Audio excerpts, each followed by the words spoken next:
Good morning, students. How are you? I hope you all will be fine at your home. Today we will read class 10th poem Animals written by Walt Whitman. आज हम class 10th की first flight की poem animals जिसके लेखक हैं या जिन Walt Whitman के द्वारा रचित एनिमल्स को पढ़ेंगे। इस कविता में जो पोइट है वो जानवरों के प्रति प्यार को प्रदर्शित करता है। वो कई चीज़ों के माध्यम से तुलना करके बताते हैं कि कैसे जानवर आदमियों से बहुत ज़्यादा बेटर हैं। हमें जानवरों से अन्याय नहीं करना चाहिए, उनसे प्यार करना चाहिए। वो बहुत सारे मामलों में ह्यूमन बीइंग से बेटर हैं। Okay, let's read and find out. Before we read, the poet tells us that he feels more at home with animals than humans.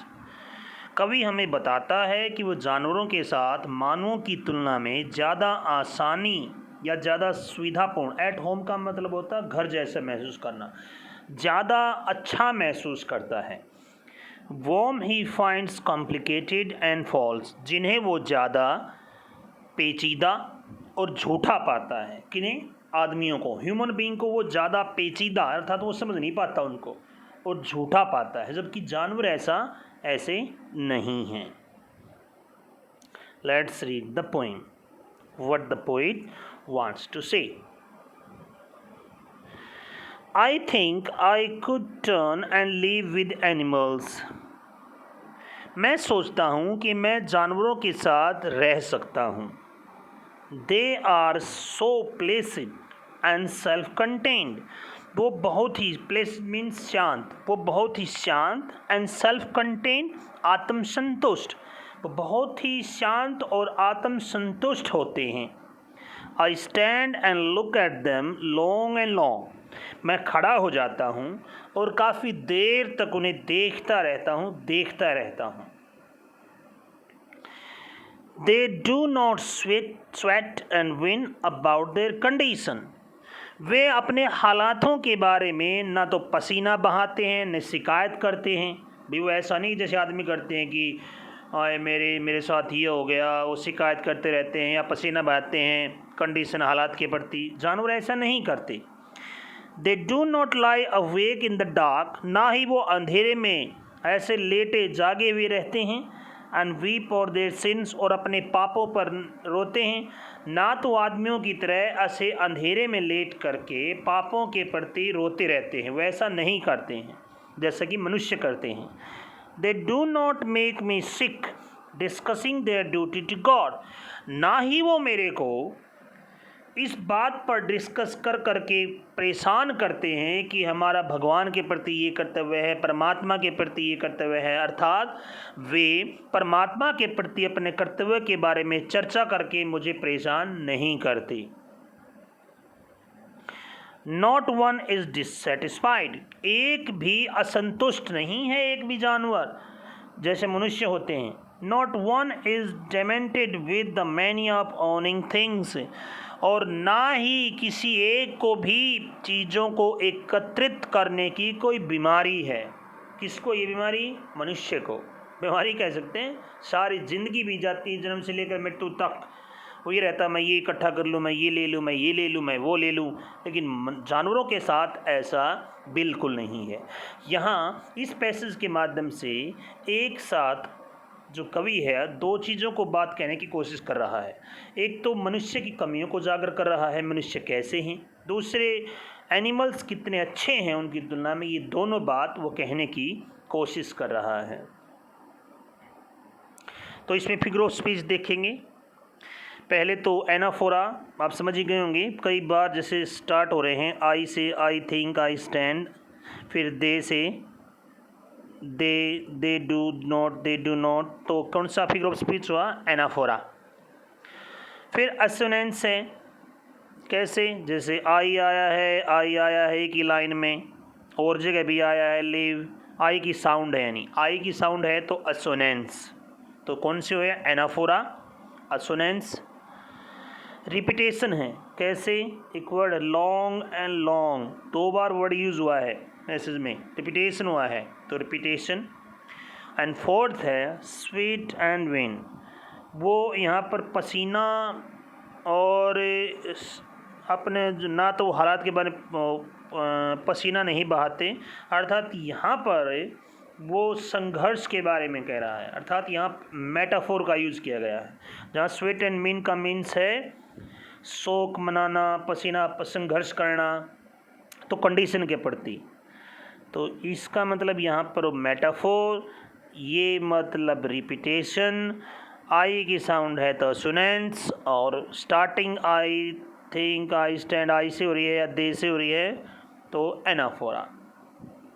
Okay, understood? Let's see next passage. Not one kneels to another nor to his kind that live thousand of years ago. उनमें से ना तो कोई एक दूसरे के सामने घुटने टेकता है जैसे मनुष्य करते हैं, और न ही अपने जैसे किसी जानवर के सामने वो ऐसा करते हैं जैसे वो, मतलब ना तो एक दूसरे के सामने झुकते हैं, ना ही वो मनुष्य की तरह करते कि एक जानवर दूसरे जानवर के सामने जो हजारों साल पहले यहाँ पर था उसके सामने वो झुक रहे हैं। जानवर ऐसा नहीं करते। अर्थात काफ़ी गहरी बात कही। इस लाइनों में क्या कहना चाहता है कवि? मनुष्य क्या करते हैं? उनके सामने झुकते हैं। किन के सामने?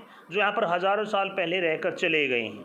अर्थात जैसे कवि कहने का मतलब है जैसे धरती पर आए हैं अर्जुन, कृष्ण, राम, इनको हम भी या बहुत सारे मनुष्य भगवान मानते हैं, लेकिन कवि ये कहना चाहता है कि वो भी मनुष्य ही थे। बस ये कह ले आज हम यहाँ मनुष्य हैं, वो हमसे हजारों साल पहले आए यहाँ पर धरती पर थे, तो वो मनुष्य ही थे। ये कह सकते वो हमसे बेटर थे। मैं कवि की थिंकिंग बता रहा हूँ। तो अब हम करते क्या हैं? हमने उनको भगवान बना दिया है। हम उनके सामने नील करते, झुकते हैं। तो मनुष्य, जानवर तो ऐसा नहीं करते कि भी जो आज से 10,000 साल पहले डायनासोर थे ना, उनके सामने जानवर झुक रहे हों। जानवर ऐसा नहीं करते।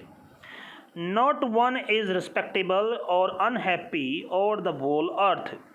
उनमें से एक भी, कोई भी ऐसा सम्मानीय नहीं है और ना ही पूरी पृथ्वी पर कोई नाखुश है। भाई ना तो रिस्पेक्टेबल है जैसे मनुष्य होते हैं, वही बहुत इज्जतदार, कोई इनमें से ऐसा कोई नहीं है। ना ही वो पूरी पृथ्वी पर ऐसा कोई है भाई नाखुश हो, जो वो जैसे भी हैं वो खुश हैं अपने उसमें। So they show their conditions to me. इसलिए वो अपनी स्थिति से मेरे को परिचित करवाते हैं और अपना रिलेशन मेरे से अपना रिलेशन बनाते हैं। एंड आई एक्सेप्ट देम, और मैं उसको स्वीकार करता हूँ।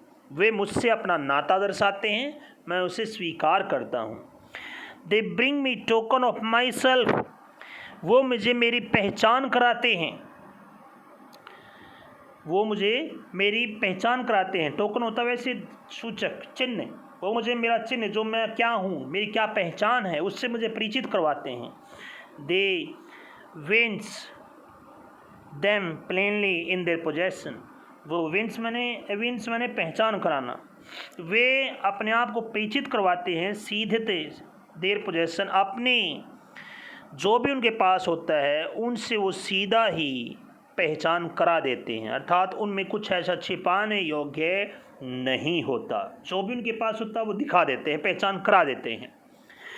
आई wonder where they get those token. मैं हैरान हूँ कि उन्हें वो पहचान कहाँ से मिली। Did I pass that way huge times ago and negligently drop them. और क्या वो पहचान बहुत लंबे समय पहले कहाँ से मिली? उसी समय से जो उनके एक रास्ते से गुजरी थी, अर्थात जहाँ वो हज़ारों साल पहले जिस अनुभव से, जिस रास्ते से गुजरी, क्या उन्हें वो वहाँ से मिली, जिन्हें बड़ी ही लापरवाही ढंग से भुला दिया गया है। अर्थात आदमी भी कभी जानवर ही रहा है, आदमी भी उस रास्ते से गुजरा है। जो पहचान, जो टोकन उनके पास अब है, मनुष्य के पास भी थी, लेकिन बड़ी लापरवाही ढंग से मनुष्य ने वो चीज़ें भुला दी हैं। अर्थात जो किसी चीज़ों के प्रति शिकायत ना करना। पहले मनुष्य जानवरों की तरह रहता था, वो कोई शिकायत नहीं करता था, ना वो एक दूसरे के सामने झुकता था। ये जैसे जैसे मनुष्य समझदार हुआ उसको पता चला भाई ये भगवान क्या है, ग्रंथ क्या है। जब वो जानवरों की तरह था, जब वो उस रास्ते पर था, तो उन्हें इन चीज़ों की कोई परवाह नहीं था, ऐसा कुछ भी नहीं था। अर्थात जो उनके पास थे वो कभी हमारे पास भी था, लेकिन आज हमने वो बड़ी लापरवाही ढंग से भुला दी है। कहाँ से है? From song of myself in leaves of grass, written by Walt Whitman. ये कविता है सॉन्ग ऑफ माई सेल्फ, उससे ली गई है। ओके, ये कौन है? वॉल्ट विटमैन एक मेजर फिगर है जो 1892 तक रहे, अमेरिकन पोइट के एक महान कवि रहे हैं। उन्होंने कहा, ठीक है, अर्थात इस कविता के माध्यम से कवि क्या कहना चाहता है? मनुष्य ने जो अच्छे अच्छे गुण जो भुला दिए हैं उनके बारे में वो उन्हें बताना चाहता है। जो उस टाइम जिस टाइम लिखी गई थी वो टाइम भी बहुत ही बुरा था, आज से भी बुरा। एक दूसरे के साथ युद्ध करना, एक दूसरे अपने आप को ज़्यादा महत्व देना, हम ज़्यादा बड़े हैं वो कमज़ोर है, ये वो सुप्रिय स्थापित करना, किसी को कमज़ोर बताना। तो जानवरों में ऐसा नहीं है। कभी ये उदाहरण देकर साबित करना चाहता है कि हम भी इन जैसे ही थे, जैसे आज जानवर हैं, लेकिन आज हम बदल गए हैं। हमें दोबारा से सोचने की ज़रूरत है।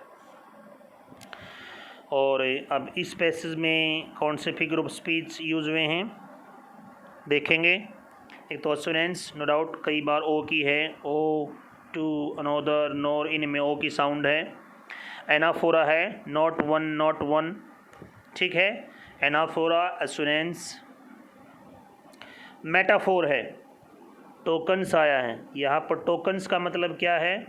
चिन्ह का मतलब अर्थात जो हमारे गुण थे पहले वो अब नहीं है, जो उनकी पहचान होती है। टोकन यहाँ पहचान का मतलब है, रिकॉग्निशन।